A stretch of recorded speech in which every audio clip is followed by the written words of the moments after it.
Hello, hello, people. It's Elena Bartosh, your real estate investor. And today, my podcast is always about private money in real estate. And today, my guest, very experienced, very interesting person, Brandon Schwab.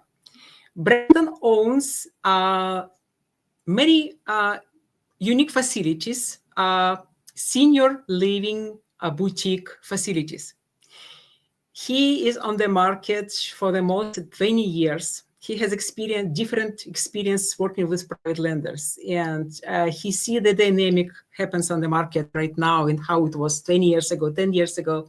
And I believe Brandon has understanding where market goes right now. So meet Brandon and let's start this wonderful conversation. Hi, Brandon. Yes, hi. So, how are you? Thank you so much. I'm Yeah, good. wonderful. What about you? Good, thank you. Awesome meeting. Nice meeting you, and thank you so much for accepting my invitation. Yeah, for I sure. believe you are this type of investor who is able to bring lots of values for our investors. So for those who doesn't know, I'm a member of Sub2 community. I have tons of friends who are buyers, who buy creatively, who buy cash, different type of strategies. And the purpose of my podcast and to bring lots of value, maximum value for people who just started investing in real estate or who are experienced it, who wants someone's to hear from other people how they build their businesses and what kind of strategies do they use. Thank you so much again, Brandon, to be here today with us. Could you please tell us a little bit who is Brandon Schwab? Brandon Schwab. I'm 43 years old. I've been together with Kelly for 17 years. We got two kids. I began like my first business when I was 15 years old. So I've been doing it for over 27 years. I love it. Started in high school. I did that for 14 years. I did cars, boats, and RVs. So I like washed them, and I had fun doing that at that age. As I grew older, I realized that I had active income, but I didn't have time to go do the things that I wanted to do. So I was able to pivot away from 100% active income, and I wanted to build a portfolio of homes so I could bring in other income that I could have time to go do other things. So in life, right? Friends, family, kids, travel, coaching, things like that. So I got into like wholesaling in 2010. I built a portfolio of like rentals in 2012. Then I started investing in homes to care for the elderly in 2014, and I've been doing that for the last 10 years. Beautiful. Thank you so much. And I know you have wonderful goal by 2028 to buy how many facilities? We don't call them facilities. We like to call them homes because our homes are 10 to 20 people per home. We are competing against a typical facility that are 100 to 200 people. So our goal by 2035 is to have over 300 of these. Oh, wow. And how many do you have right now? May I ask you? We have like 9 today, and we are purchasing our 10th property soon. And we are looking to grow, and that's what we are doing. COVID was tough for us. For us doing this for the first 10 years, like we learned a lot the first 8, and we are using what we were able to learn the first 8 years to do things going forward. So we are expanding. We currently have 113 beds that are in our portfolio across our current homes, and we are expanding, purchasing properties and growing. Our end goal is to basically pull together 30 properties and then take them out to HUD. Like HUD has a takeout product, which is a awesome financing program. That's a 35 to 40 year type program that they'll do up to 80% LTV, which is incredible. So we have to purchase properties, pool them together, and then we are able to do takeout financing with HUD. Oh, sounds awesome. So what are this, how do you buy your homes? Do you buy them creative or you buy them cash? I give two offers, and it's up to them to determine which way that they are going to go. Right. So I Mhm. kind of have a general rule of thumb that I'll give them a full price asking offer if they do owner financing and they carry it back and they do not charge me interest. Or the other offer for cash is a very low offer, typically about 30 to 50 cents on every dollar is the offer Mhm. for cash. Mm. Yep. Yep. And Cool. then And they get to kind of choose which of those offers fits what they are looking for, right? So it tends to be about half and half, right? So when we are purchasing properties with owner financing, we put in a part in our offer that is able to say we agree to pay the seller $3,000 each month for 120 months. And then on the 121st payment, we will pay them X with if it's $200,000 or $300,000 at the end. That's how I want to mm, purchase all of our homes, right? Sometimes they take our offer. That's the other offer that I gave, which is upfront cash, which is what we are doing now is we are put together a fund to pull together capital from investors so we can purchase these properties quickly. So we do mm, either or, and frankly, I don't really care what of the two offers they actually take. They get to choose between those offers. mm. Yeah, very cool. And what did your experience says? How likely people accept offers, cash or creative? Um, I think it's about a 70-30 type thing. Al- so although if we look at our portfolio, it's about half and half. I mean, half take the offer for cash Mhm. and half take the owner financing. When I learned how a 30-year financing is able to work, that you only do interest in the first 15 years of the 30, I love buying properties with owner financing. Yep. This is your favorite way to buy, right? 100%. Okay, interesting. Could you please tell us how you structure your seller financing deals? How do you work with lenders and what kind of return? Do you give them equity or you just borrow money? How your deals looks like? Are you talking about with lenders that we bring in capital, or are you talking about how we get the owner financing from the person that owns the home, or Yeah, both? I mean, how do you both? Both. Okay.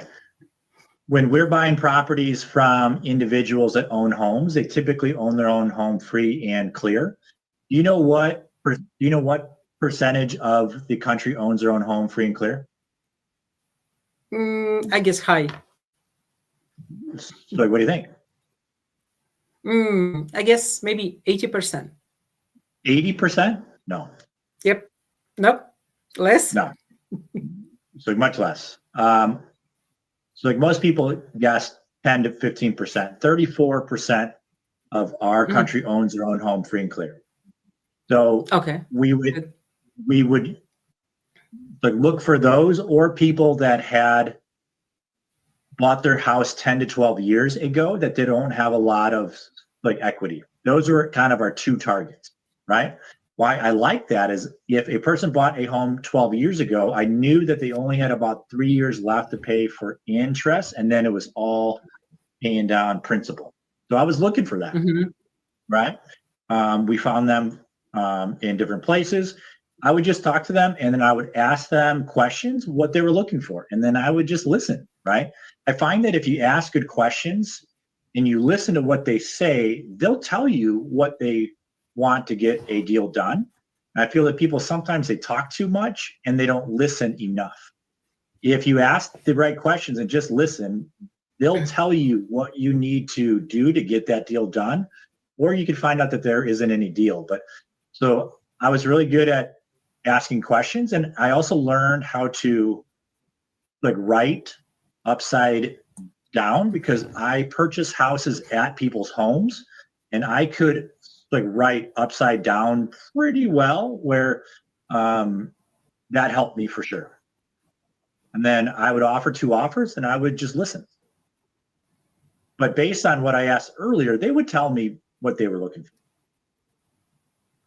Okay, but not everyone understand the creative concept, correct? I mean, sellers, homeowners. Yep. No, but a thing they do understand is 2 things. When they are putting up anything up for sale, there's 2 factors that always come in: price or terms. You either get your asking price, but then you have to be flexible on terms. If you want cash up front today, you have to be flexible on price.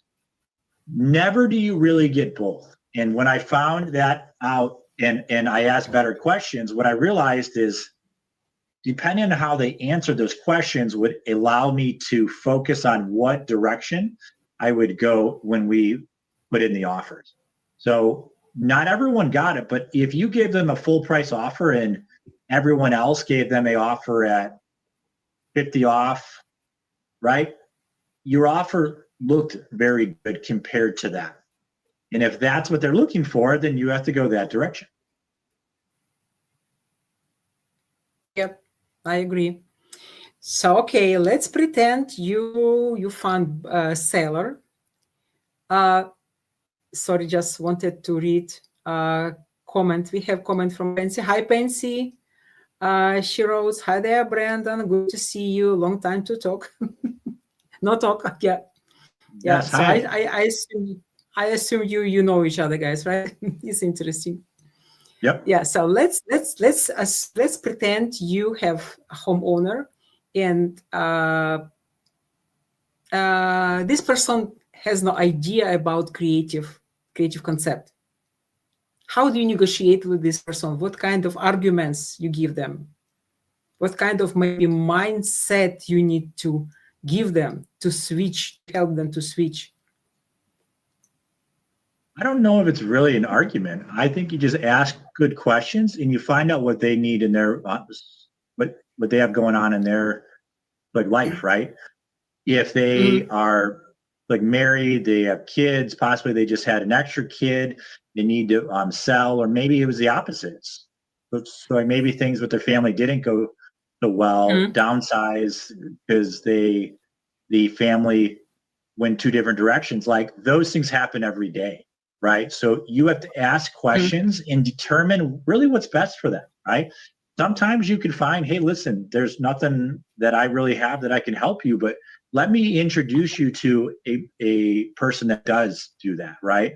And so like I'm very upfront. I always tell folks, hey, listen, we purchase properties and we help investors get into this, and it doesn't look like what you have is a good fit for us today. However, you like might want to put it up on the like MLS, things like that. When you come across adding value first, that's not looking like you're trying to like purchase it for as cheap as you can. They will appreciate the value that you're bringing, even if your offer is less. I've had people take our offer because they were thankful for the level of being upfront and very transparent, and they would take our offer, right? So what you really got to do is just ask questions and find out what they're looking for, right? A person that wants to do owner financing, I would say, hey, listen, if we paid cash for the property, say it was a $250,000 property, and say it needed a lot of work, I'd say, hey, listen, I get that this house could be a $250,000 property, but in the as-is condition today, I mean, the highest I could offer you is 125 or 130. But if we can do some owner financing, or if I could take over the existing financing that's in place, would you be interested if we just took over your existing debt and you could walk and you don't have to go anything? And then based on how they answer the question, we would go from there. And sometimes it's a good fit. Sometimes it is not. I found I closed about 20 to 30% of all of the face-to-face meetings I had. So it was about 3 out of every 10. Like, then I am doing good, right? But as I got better at asking questions and hearing what they said, really increased the percentage that I closed, because I could figure out ways to help them. Even if I wasn't the only one doing it, I could introduce them to a like agent to put their house up for sale and say, hey, listen, I can only pay 125, 130,000. We can close quickly. Or on the flip side, if you want that higher value, we could offer you this option, right? Or you could put it up for sale. All of those options, I'm helping them in any of those different pieces, and I'm adding value. I think a lot of people sometimes get into the business where they're trying to make it all about them rather than just hearing what's going on, right? Hey, if you take care of a person, even if you don't purchase their house, but they tell other people, hey, I talked to this guy, and so this person helped me out of this place where I was 20,000 back behind a deal, and we figured out, or we didn't, but they were very honest with me, and that's how you do it properly, right? Yeah, I agree. To be a good listener, this is an art. And another art is to be able to find right questions. This is another art. I'm totally agree with you. Yeah. Thank you so much, Brandon. Yeah. And I believe your unique strategy maybe helps you sometimes while you negotiate. No? 100%. Yeah. If I didn't know how to do the owner financing type of a offer, I would never be where I'm at today, right? When we got into the industry caring for seniors, no finance company knew what we were doing that they would give us financing. So I needed to owner finance the properties, and then I brought in investors that would help us fix up the house, right? That's how we did it, right? And that's the critical piece of what we learned, is that in our country, there's a need for good quality care for the elderly. It just isn't out there today, right? It's a terrible industry. When I saw it personally with a family member, I knew that like I wanted to help change it, but I didn't know how, right? So I was investing in properties for 4 years, never knowing that what I was learning was going to be a critical talent that would help me do what we're doing in the future, get into properties that I normally wouldn't be able to. Yeah. Do you remember your first creative deal? How was that? I don't know if I remember my first. I remember more of the recent ones. So like my first one, I would take over existing financing. It was a 12-year mortgage. I bought it subject to. I had a 10-year option to buy it. And as the balance went down, so did what I purchased it from. And I leased optioned it to a self-employed person that put 20 grand down, and they paid 500 over for a rent credit. And I felt like we really put together a win-win, that I put together a structure on a deal, but I collected, $10,000, $20,000 up front, which I was like, this is incredible. But then I also had passive income of $200 to $300 per month. Great. So, do you remember? Yep. Sorry, go ahead. That was the first deal I ever did. And when I had that first check clear for 10 grand or 20 grand, so I don't even know what it was, and then I got passive income, I loved getting the $300 to $500 per month of passive income because it gave me time freedom. And so I think at the end of the day, like, time freedom is really what everyone's after. Yep. Yeah, I'm with you. Absolutely. So if you would start right now, but if you would know everything you know already, what kind of mistakes you would avoid? What do you think? I mean, I feel like learning the hard way is like the best way, because if you can avoid them, that'd be wonderful. But let's face it, our country can be told not to do something and we'll still go do it anyways the hard way because we want to experience it ourselves, or we think we are right. I think our country, if I could tell myself in the future, I would say fail faster. Like get in and do it sooner and don't be afraid of failing, because failing's part of it. Like it's if you actually quit and don't keep going. But if you have a temporary failure, you need to learn from it and just don't do that again. I think I was a little too cautious up front, and it took me too long to grow. We've been doing it for 10 years. In fact, I only had a couple of houses for the first 8 years of the business, right? I was too cautious, where I wish I would have had maybe a mentor that would have kicked me in the butt and said, go fail faster, right?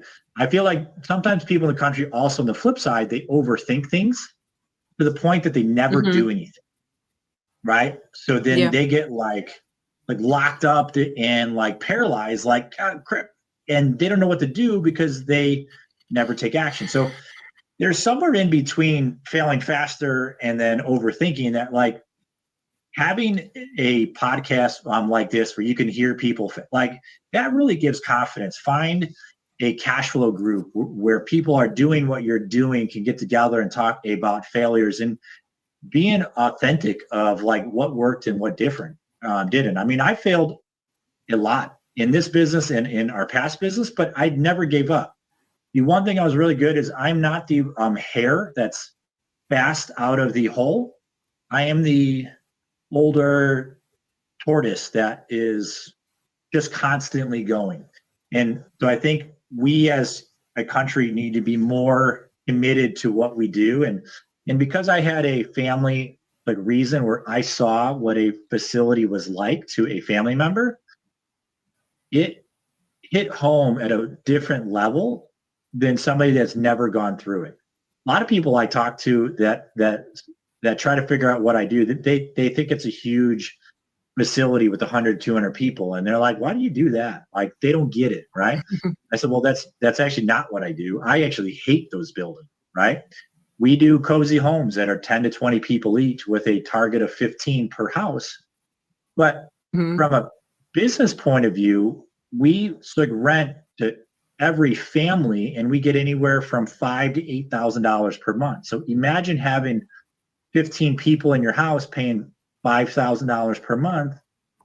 It's a lot different than having one family renting your whole house for $2,000 or $2,500 per month. Where if you lose that tenant, now you're 100% empty. That's not good. If we lose one resident, which is what we call them, right?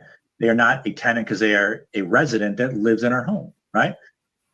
Then we go from 100% down to 94, right? We're 88. We're still covering our costs with 1, 2, 3, 4 people not there, right? And that appealed to me. That industry, that motto of having time freedom, I loved it. I mean, I wanted to earn $10,000 per month passive income. Doing it on a per house basis would take me a long time. So.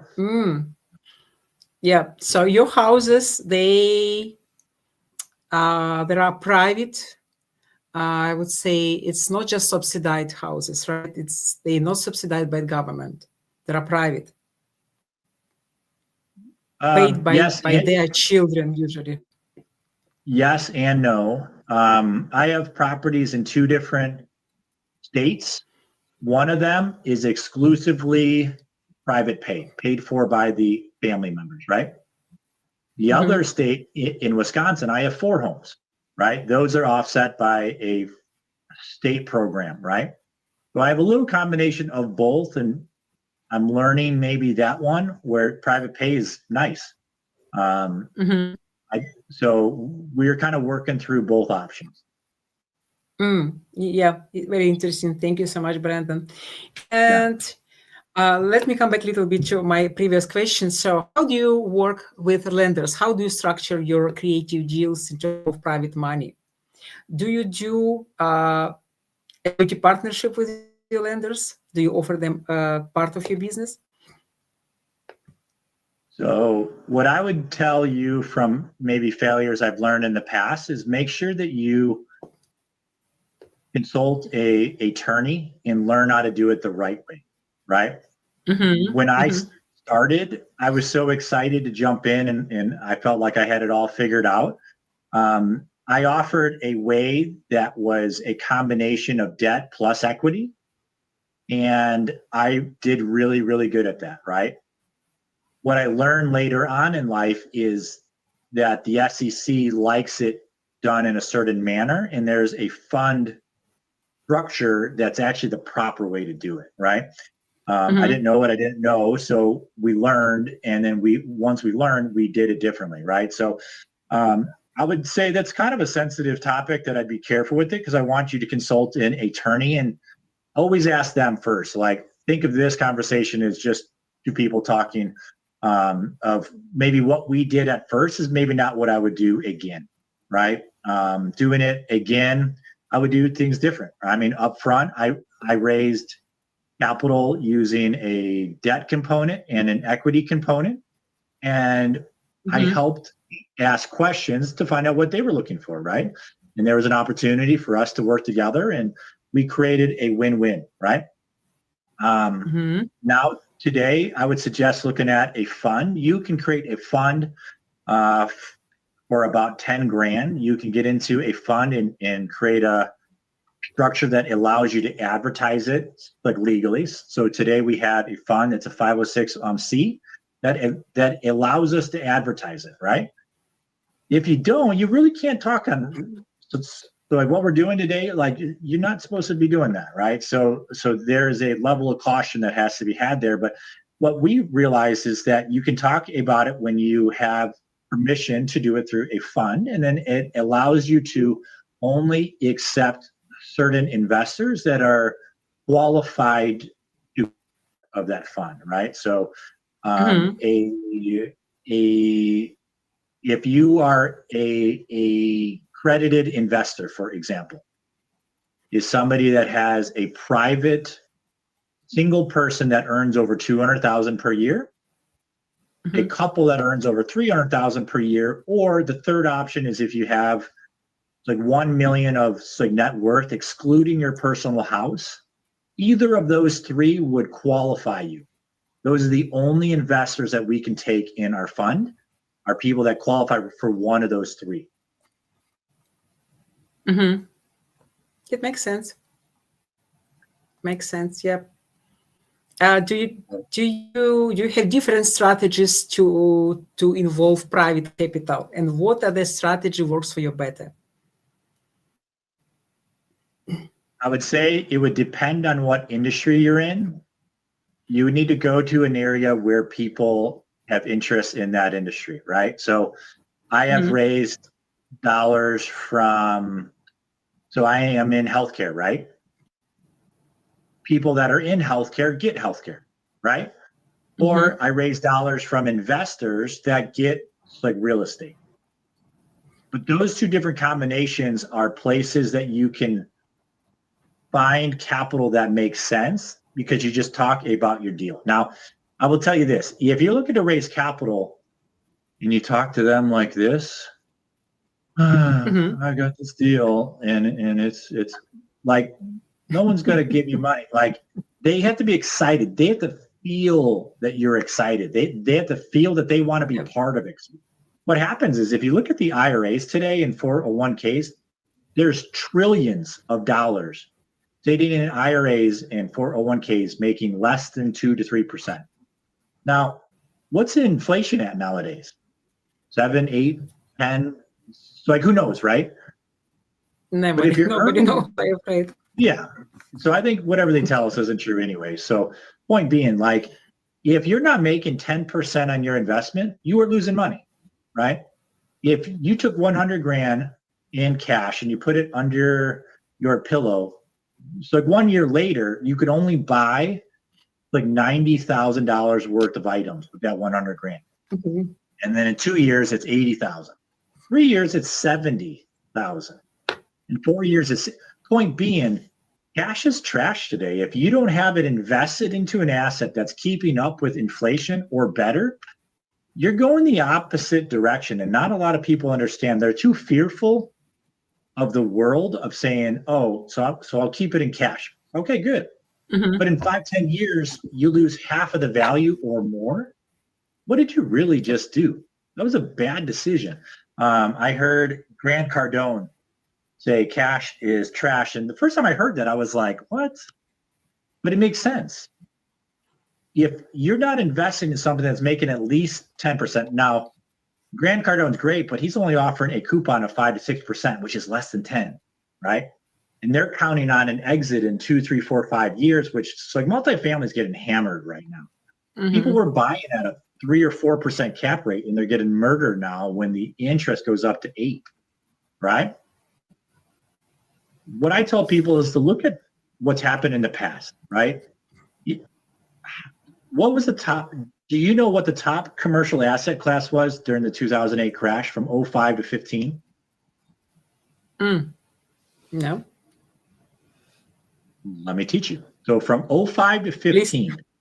which included the 2008 crash, I have a chart that I am able to get you that compares the top ROI to investors on a coast-to-coast level, comparing the S&P, apartment buildings, industrial, office, like retail, right? Senior living. Okay. From 05 to 15, because our country tends to forget what happened beyond 10 years ago, which is terrible. We need to look at it. 2008, if you look back and study what happened then. So that was what? That was a bunch of years ago, but it was beyond 10, right? We forgot the lessons that were learned.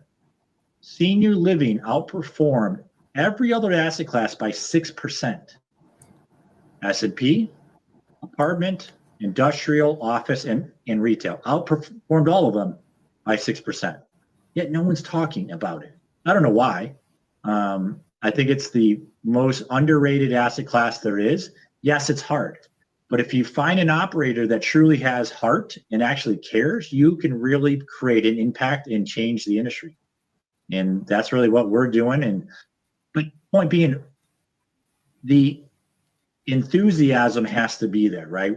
It's like when you're talking to investors, there's lots of options, right? Yep. If you offer something that doesn't give them part of the upside, like it's not exciting. You able to go get 10 to 12% elsewhere, but maybe they don't give you the equity upside, right? I also don't believe you should give 80% of your company away. A lot of these funds are built like an 80, 20 plus 2 thing. I wouldn't work for 20% of our own company and give 80 to the investors. There's not enough in on for like me to do what we're doing. Never do that. We came up with a common debt that's fair for them with an equity upside and go do deals like that. That's how I would begin. Ask questions, find out what they're looking for. There's lots of capital out there. There is actually more capital than there is places to put capital. People need to hear. So like, here's another thing. There's 11 million businesses in the country that don't have anyone to take it over. Or of those 11 million, only 1 million have a plan in place of who's going to take over their business. So that means there's 10 million businesses out there that are cash flowing. Guess what? Today, you could find a person that's creative that says, hey, I love HVAC, or I love plumbing, or I love whatever. And you can go find a person that does that that's 70 years old and they're 300 pounds. They're overweight, they're heavy, they're unhealthy. Something happened in their life that they need to sell. And guess what? Their kids don't want to touch it with a 10-foot pole because they saw what it did to their parents. And they're not using technology. A lot of these people don't even have emails, right? They are like the Flintstones of people that run businesses, and I love them. They're great people. We love them, and they need somebody to take over their business, because guess what? What's going to happen if they don't? They're going to close it, sell it for maybe 10 cents on every dollar. That's not good for the world, because our world is losing the golden nuggets that they have in their head. And guess what? They'll likely owner finance 90% of it at 0%. It's out there. That's where we are buying businesses today in our industry. Owner financing, 0% interest, we're giving them their asking price. Or we use our fund when we close quickly in 30 days or less, then we get a great price. Price or terms, pick one. Yep. Cool. But why Midwest? What? Why Midwest? Why you invest in Midwest? Midwest? Yep. I read a book one time talking about oceans, and it was the blue ocean, right? Have you ever, Yep. so like, have you ever gone through the book? Yep. Yeah, I know this theory. Red Do ocean you and want to go blue to ocean. do you want to go to an ocean that's red or blue? Yep. I Blue, right? won't go somewhere out, right? Somewhere out of the typical traditional, right? So if you think of senior living, you would think of where? Florida, Arizona, California, Texas. Seniors go to Yeah. where it is so warm, right? Do you Yeah. want to know the other truth? They go where their kids are. They don't give a crap if it's hot or not. They go where their family is. So like Midwest is an old-fashioned conservative market. We don't do anything too quick. We're pretty old-fashioned. We're more Flintstone than we are forward-thinking. Say Jetson. We are definitely, it's like more Flintstone.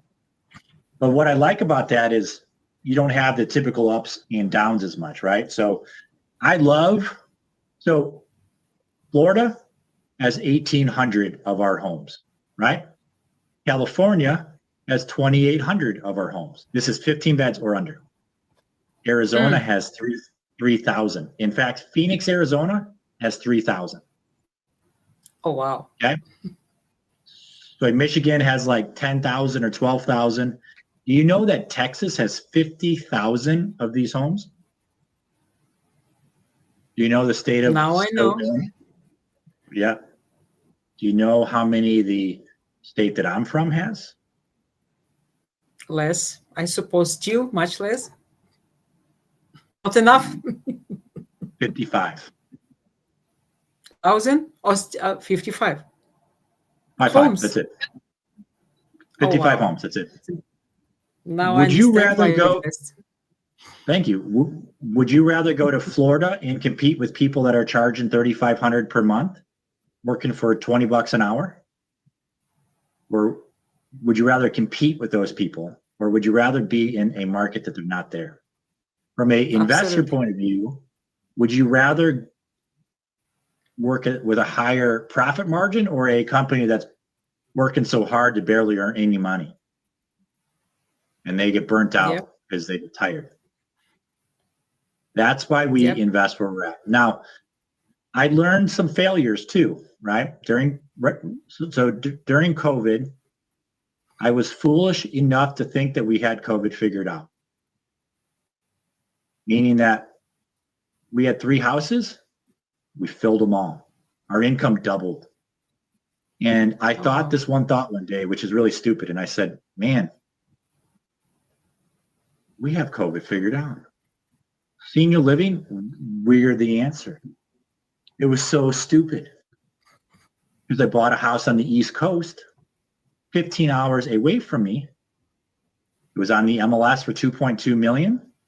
I offered 700 grand cash or 1.8 owner financing. What offer do you think they took? Owner financing. They didn't. No. They took cash. No. Here's the problem. 5 days after I closed on that, we got COVID in one of our houses back at home. So I was like gung ho to go change the industry. I chased a deal that was 15 hours away, and I thought we had COVID figured out. So stupid looking back. But when you have those lessons, you learn those. I said, I'm never buying anything beyond 5 or 8 hours of our hometown for the next 10 years, right? So 8 hours, I can drive there in 8 hours, or I can fly there in an hour, hour and a half, right? Mm-hmm. And on our deal in Clinton, Connecticut, I lost over $500,000 personally, because all of our investors, I moved them to another property because I said no one's going to lose a dollar with me. Now, that's not saying that deals don't fail, because that deal failed, right? I personally took a $500,000 hit. So guess what? I learned I don't buy houses 15 hours from me anymore. But I thought I had COVID by the tail, and it was stupid. But it's stupid now looking back. Yeah. But at the time, you learned. But at the time, you can only make the best choices with the info that you have at any given time. And I wish I wouldn't have bought that deal, right? But I'll tell you, not a single investor has ever lost any dollars, because I've moved them to another property that's doing really well.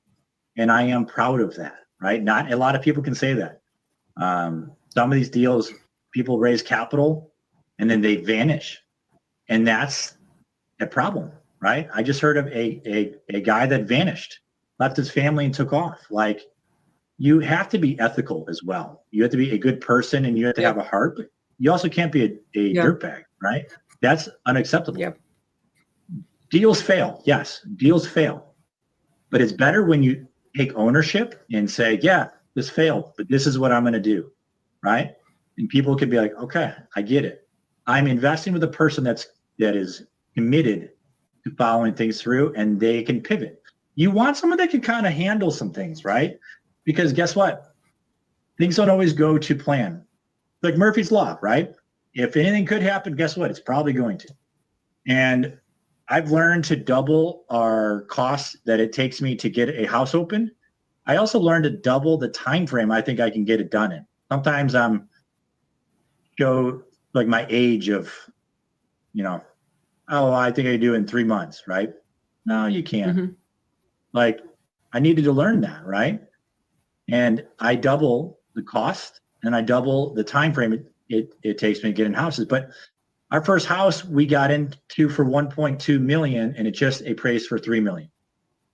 Home 2 I got into, I was in for 1.2 million, and it just appraised at 4 million. The point being, so I've got room where if a deal fails, I can cover it in those properties that do really well.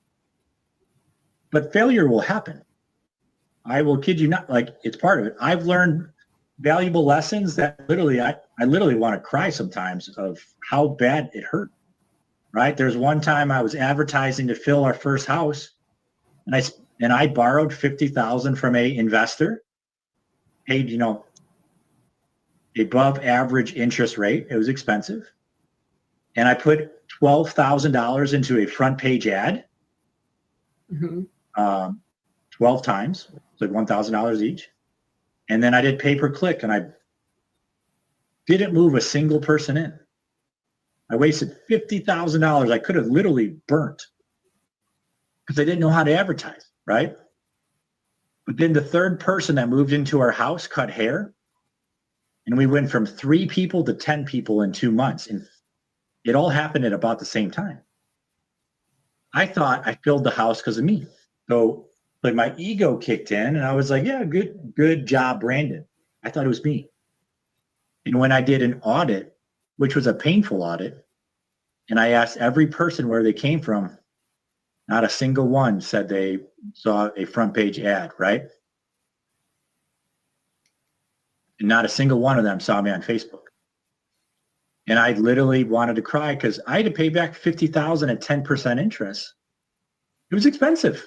That was a costly goof up, right? But what I realized is people that cut hair, what do they do all day long? They talk. Right? Yep. It's I, those. and when I realized that, I said, wow, I wasted 50 grand, but guess what? I didn't do that anymore. I learned I didn't do more front page ads. I think there's a question, how are the properties managed? We have a like healthcare team of people that are able to manage them. We have caregivers that are there 24 hours per day. I got one caregiver to every 5 to 8 people.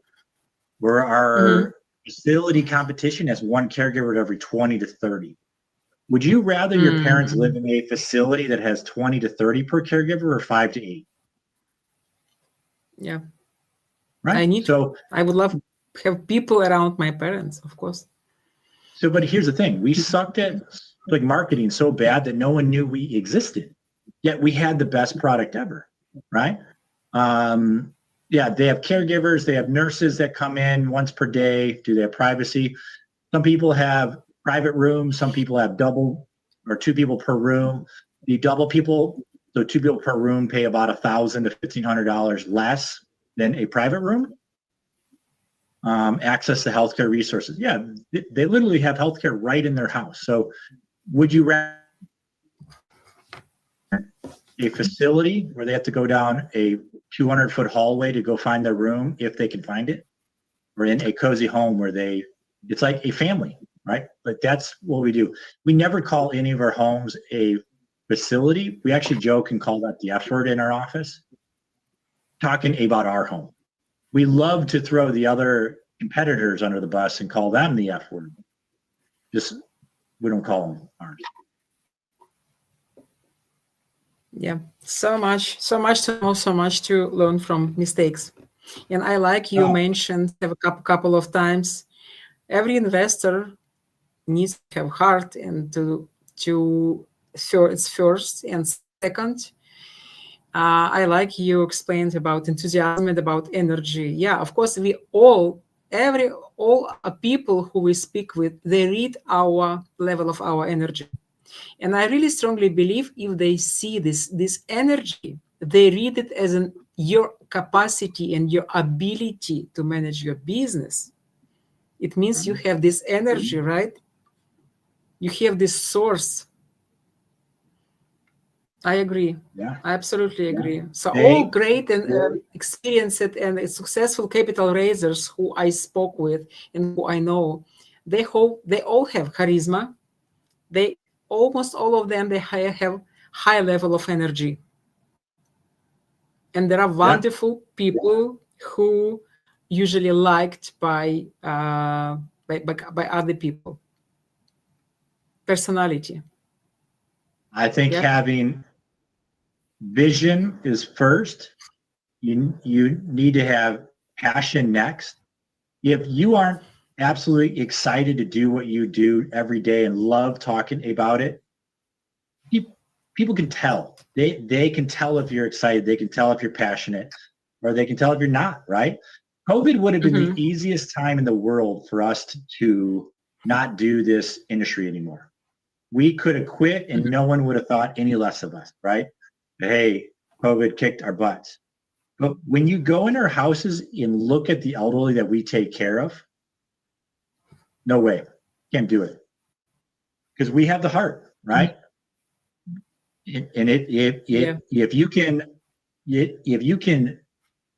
can be clear and talk on that to investors that maybe don't have the time to do what you do, but they have cash. And if you can help them outperform 2 to 3% doing nothing in their IRA, you can help them. But that's a win-win for both parties, right? And that's where things go. I agree 1,000,000%. And let me read on the chat, we have Benita. Hi, Benita. Thank you so much for joining us today. And Benita asked, how are these senior living properties managed? What are the living arrangements for the tenants? Do they have privacy, access to healthcare resources? Tell us please a little bit more, Brandon, about structure in your house. So I did kind of briefly kind of go over that. I mean, we have two care team at the house 24/7 for houses over 15 beds. And we have a nurse that comes in the AM and in the evening time to pass like meds. And then we have a doctor that's on call. So we have the full healthcare team providing care for people in a home. The only difference is they live in a home with, 10 to 15 other of their friends in a family atmosphere than a other place. They have access to healthcare. Yeah, we have doctors that come there, right? We have nurses that are there passing meds. We have caregivers that actually have a heart, right? That's really what we do, right? That's our niche, and we've been doing it for 10 years, and we're really excited because we learned a lot in those 10 years, and we're excited that we are working with family offices right now. A family office is a family that the typical check size is 5 to 10 million dollars per investment. So they are writing bigger check sizes, but we had to level up to that point, right? We had to improve some things internally to get to that level to ask a family for 10 million. We've got two commitments from two family offices for over $10 million each, right? And that's maybe something I couldn't have done a few years ago, right? Because we're painting a bigger vision of how our company is going to change the future of the industry. See, senior living is broken and it needs to be changed. Just the taxi industry was broken 10 years ago, right? They left the door open for Uber. Uber came in, they had a good idea, and they used a phone as the form of technology. We are the Uber of this industry, and we're excited that we are trending forward to change the industry, and we are helping folks that are seniors all over the country get the type of care that they actually ought to get. Yeah, and you see, the great thing is not only your homes are really helping you help people really, but plus, yes, like as you mentioned a couple of times, you create win-win situation for many people, for your tenant, for people who live in your houses, for your lenders, right, who save their money, who don't lose because of inflation. Yeah, and everyone is happy because someone has brain to create all this structure. Cool. Right. Thank you so much, Brandon. Benita, yeah, she has another question. The seniors are able to live independently, able to cook. Who cleans and maintains the property? So curious lady. So it is not independent living because that's the phase before us. We do more when they need help with 2 activities or higher out of the 6 activities that everyone has to have every day. If you need help with 2 of them, that's when they would typically come to us. Independent living, you could live at your house, maybe in a place like that. We don't like seniors cooking because they could hurt themselves, right? So we do all of the cooking, we do all of the cleaning. When they're independent, they are going to save $5,000 to $8,000 per month and not come to us yet. They'll be at their own house, or you could go to independent living for $2,000 to $4,000 per month. But what do you really get for $4,000 a month? Not much. We do more of like the AL and like MC of when you really need help of 2 activities of every day up to 4. That's kind of when they call us, right? Those activities are getting up every day, putting on your clothes, bathroom, getting dressed, taking your meds and food, right? Those are things you have to do every day. If you can't do 2 of those, you're in trouble, right? That's when they would come to us. So that's our niche. We do both AL and MC in a home setting. So when we purchase a home, we fix it to handle either or, AL or MC.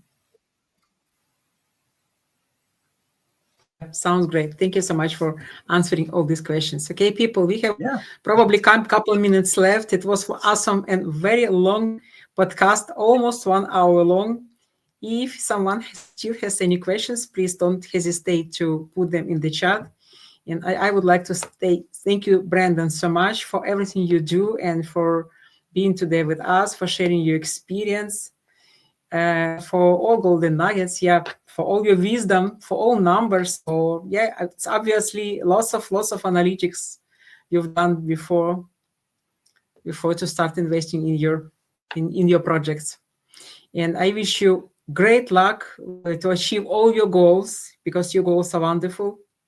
And Thank I you. absolutely no doubts you will achieve them. Thank you so much. Well, And please, yeah, thank you.